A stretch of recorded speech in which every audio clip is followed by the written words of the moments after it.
এটি সঠিক।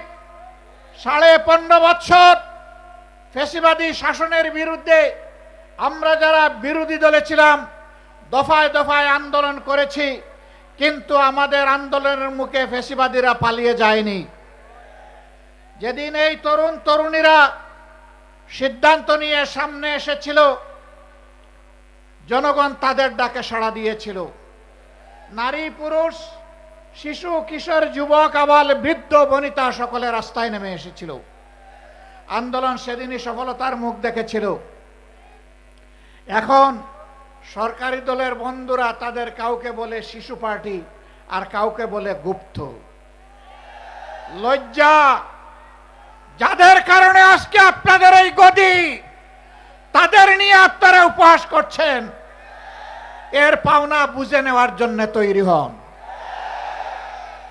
এই জাতি ঠিকই পাওনা বুঝিয়ে দেবে আপনাদেরকে। আপনারা জাতিকে ধোঁকা দিয়েছেন এবং ইতিমধ্যে তা স্বীকার করে নিয়েছেন। আপনাদের নেতা বলেছিলেন, আমরা যদি ধোঁকা দেই আগামীতে জনগণ আমাদেরকে আস্থা করে নিক্ষেপ করবে। সেই আস্থা করে দেখার জন্য আপনারা তৈরি হন। গণভোটের রায় অগ্রাহ্য করার মানে হচ্ছে এদেশের জনগণকে অপমান করা, তাদের ভোটকে অস্বীকার করা, তাদের রায়ের প্রতি বৃদ্ধাঙ্গুলি দেখানো।